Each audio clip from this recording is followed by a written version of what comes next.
போட்டித் படிக்கும் மாணவர்களுக்கு வணக்கம். இப்போ டிஎன்பிசி எக்ஸாம் நல்லா படிச்சுட்டு இருப்பீங்க. அதில் வந்து current affairs most important role play பண்ணும். அதில் பட்ஜெட்லேருந்து கண்டிப்பாக ஒரு கொஸ்டின் கேட்பாங்க. இப்போ தமிழக பட்ஜெட் தான் மெயினாக கொஸ்டின் கேட்பாங்க.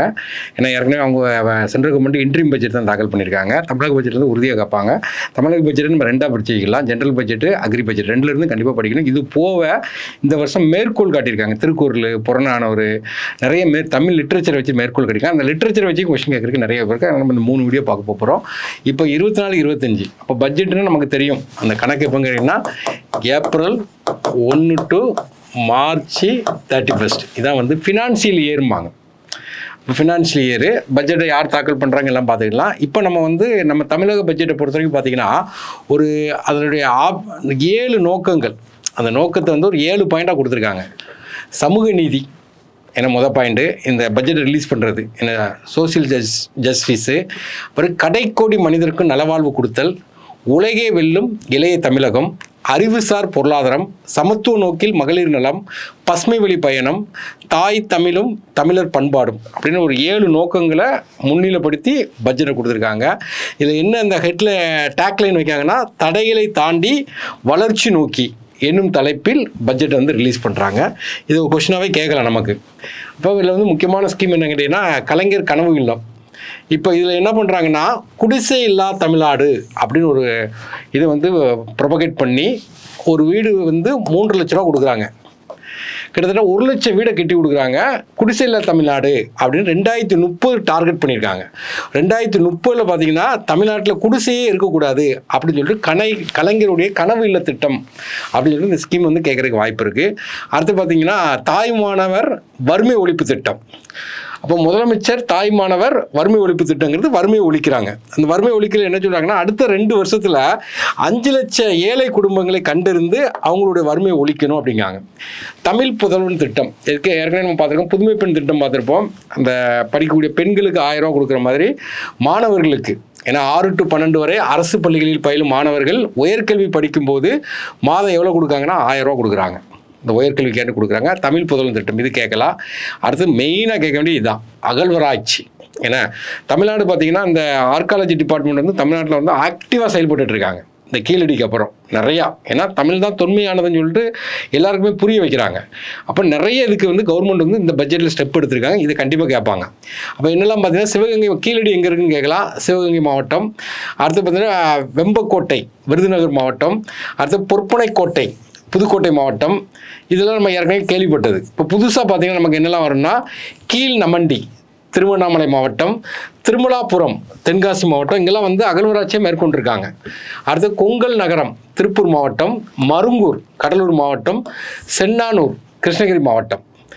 அடுத்தது பார்த்தீங்கன்னா தமிழ்நாட்டில் மட்டும் இல்லாமல் வெளி இடத்துலையும் நம்மளுடைய அகழ்வராட்சி மேற்கொள்கிறாங்க. அதான் இதில் கொடுக்காங்க, பண்டைய தமிழ் சமூகத்தின் கால சோடுகளை தேடி அப்படின்னு டைட்டில் போட்டு, அது கேரள மாநிலத்தில் உள்ள முசிறி, ஒடிசா மாநிலத்தில் உள்ள பாலூர், ஆந்திர மாநிலத்தில் உள்ள வெங்கி, கர்நாடக மாநிலத்தில் உள்ள மஸ்கி. இது ஒரு பொறுத்துகளையே கேட்கலாம்.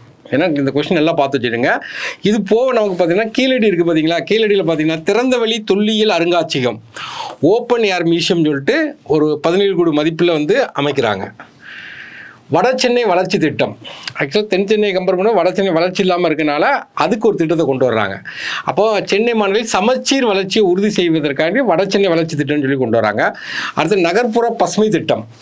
ஆக்சுவலாக பசுமை திட்டம்னா அதை பார்த்து நகரத்தில் பசுமையாக கொண்டு வரணும். அப்போ அதுக்கு என்ன செஞ்சாங்க அப்படின்னா, வளர்ந்த மரங்கள் நடுவது, பெரிய மரத்தை அப்படியே பிடிங்கி போய் நட்டிடுறது. மியாவாக்கிங்கிறது நமக்கு தெரியும், ஜப்பானுடைய மாடல். அப்போ வந்து சிட்டிக்குள்ள வந்து ஃபாரஸ்ட்டை கொண்டு வரக்காண்டி ஜப்பான் மாடல். பசுமை சுரங்க பாதைகள், பசுமை திரைகள், நடைபாதையில் மரம் கட்டுதல். மொத்தத்தில் வந்து என்னங்கன்னா சிட்டியில் பார்த்தீங்கன்னா கிரீன் கொண்டு வரணும், நிறைய காடுகள் கொண்டு வரணும். இதுக்கான இந்த திட்டத்தை கொண்டு வர்றாங்க. இப்பணிகள் நகரப்புற பசுமை திட்டம் என்ற புதிய திட்டத்தின் கீழ் நடைமுறைப்படுத்தப்படுகிறது. நெக்ஸ்ட் பார்த்தீங்கன்னா 3ஆம் பாலினத்தவர் கல்வி. அவங்களுடைய 3ஆம் பாலினத்தினர் கல்வி கட்டணம், விடுதி கட்டணம் எல்லாமே யார் எடுக்க போகிறாங்கன்னா கவர்மெண்ட்டே ஏற்றுக்கிடுவாங்க, தமிழ்நாடு கவர்மெண்ட்டே. அப்புறம் பெயர் மாற்றம், சமூக பாதுகாப்புத்துறை என்ற பெயரில் இயங்கி வந்த துறை இன்னும் என்ன சொல்கிறாங்கன்னா குழந்தைகள் நலன் மற்றும் சிறப்பு சேவைகள் துறைன்னு சொல்லி பெயர் மாற்றிருக்காங்க. அடுத்து முக்கியமானது பூஞ்சோலை. இது கேட்பாங்க, எங்கே போடுறாங்கன்னா கோயம்புத்தூர், அதான் முக்கியம். குழந்தைகளுக்கான ஸ்கில் டெவலப்மெண்ட் அறைகள், நூலகம், குடும்பக்கூடம், ஆலோசனை பார்வையாளர்கள் அறைகள், மருத்துவ பரிசோதனை அறை, பூங்கா மற்றும் விளையாட்டு மைதானம் ஆகிய வசதியுடன் கூடிய ஒரு மாதிரி இல்லம், அதை தான் பூஞ்சோலை அப்படிங்காங்க. இது எங்கே இது பண்ணுறாங்கன்னா கோயம்புத்தூர். அடுத்த தமிழறிஞர் கலைஞர் நூலகம். இந்த பட்ஜெட்டில் பார்த்தீங்கன்னா கோயம்புத்தூரில் இந்த பட்ஜெட்டில் நமக்கு என்ன சொன்னாலும் அனௌன்ஸ் பண்ணியிருக்காங்க. நெக்ஸ்ட் பார்த்தீங்கன்னா விளையாட்டுக்கு நிறைய ஸ்டெப் எடுத்திருக்காங்க இந்த இதில். அப்போ சென்னை, மதுரை, திருச்சி, நீலகிரியில் பார்த்தீங்கன்னா 4 ஒலிம்பிக் பயிற்சி மையங்கள் அமைக்கிறாங்க.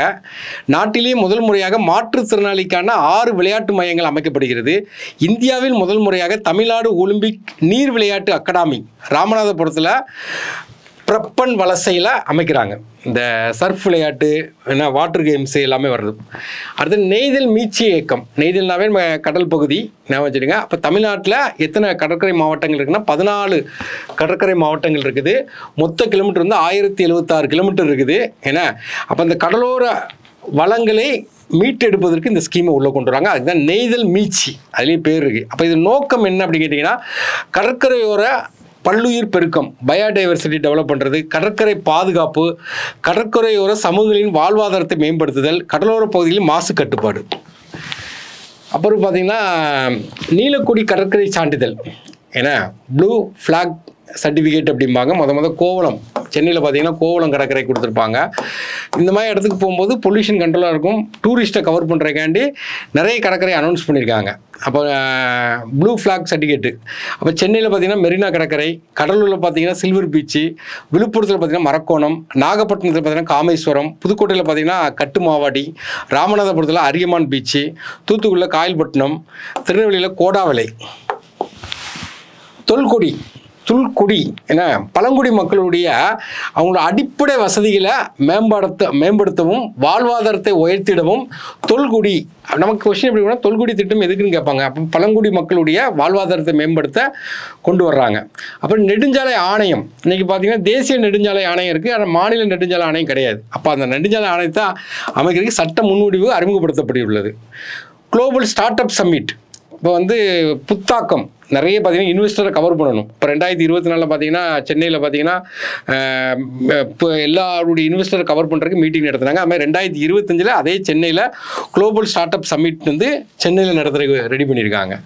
ரெண்டாவது வேறு என்னென்ன திட்டங்கள் இருக்குது அப்படின்னு கேட்டு பார்த்தீங்கன்னா, விண்வெளி சார்ந்த தொழில் மற்றும் உந்து சக்தி பூங்கா. நம்ம குலசேகரப்பட்டினம், தூத்துக்குடி மாவட்டத்தில் குலசேகரப்பட்டினத்தில் டிட்கோ ஓட சேர்ந்து நமக்கு வந்து என்னென்னா ISRO அவங்களோட வந்து என்ன செய்யறாங்கன்னா விண்வெளி சார்ந்த தொழில் மற்றும் உந்து சக்தி பூங்கா வந்து அமைக்கிறாங்க. அப்புறம் பார்த்தீங்கன்னா சிறிய ஜவுளி பூங்கா எங்கே கேட்டிங்கன்னா கரூர், ஈரோடு, விருதுநகரில் அமைக்கிறாங்க.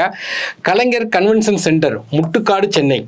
ஆக்சுவலாக பார்த்தீங்கன்னா G20 மாநாடு ஃபைனல் மாநாடு பார்த்தீங்கன்னா நமக்கு டெல்லியில் பாரத் கன்வென்ஷன் சென்டரில் நடந்துச்சு. அதுமாதிரி பெரிய மாநாடு நடத்துக்கு தமிழ்நாட்டில் பார்த்தீங்கன்னா கலைஞர் கன்வென்ஷன் சென்டர்னு சொல்லி முட்டுக்காட்டில் ஆரம்பிச்சிருக்காங்க. நியோ டைடல் பார்க்குங்கிறது வந்து தஞ்சாவூர், சேலம், வேலூர், திருப்பூர், தூத்துக்குடியில் அமைக்காங்க. தமிழ்நாட்டில் முதன்மை நதிகளை புனரமைக்க உள்ள திட்டம் என்னங்கன்னா பசுமை வழி பயணம். மாண்புமிகு முதலமைச்சர் அவர்களின் தலைமையில் தமிழ்நாடு செயற்கை நுண்ணறிவு இயக்கம், தமிழ்நாடு எய்ம் அப்படிம்பாங்க. அப்போது ஆர்டிஃபிஷியல் இன்டெலிஜென்ஸ் மிஷன், அதான் தமிழ்நாடு செயற்கை ஆர்டிஃபிஷியல் இன்டெலிஜென்ஸ் மிஷனுங்கிறது நம்மளுடைய சீஃப் மினிஸ்டர் தலைமையில் அமைக்கிறாங்க. நெக்ஸ்ட் பார்த்தீங்கன்னா தமிழகத்தில் நீர் வளங்களை மேலாண்மை செய்யவும் பாதுகாக்கவும் நீர்வள தகவல்கள் மேலாண்மை அமைப்புகள் செயல்படுத்தப்பட உள்ளது. கலைஞர் விளையாட்டு உபகரணங்கள் வழங்கும் திட்டம் எங்கே தொடங்குறாங்கன்னா மதுரையில். இந்த கிட்ஸு, அதாவது ஒரு கேம்ஸ்க்கு என்னென்ன தேவையோ அதை கொடுக்குறது வந்து மதுரையில் ஸ்டார்ட் பண்ணுறாங்க. இது வந்து தமிழ்நாடு பட்ஜெட்டில் உள்ள முக்கியமானதை பார்த்துருக்கோம். நெக்ஸ்ட் நம்ம வந்து அக்ரி பட்ஜெட்டு, அப்புறம் வந்து தமிழ் மேற்கோள்கள்லாம் பார்ப்போம். இதை கண்டிப்பாக நல்லா பார்த்துட்டு கொஸ்டின் கேட்குறதுக்கு நிறைய வாய்ப்பு இருக்குது.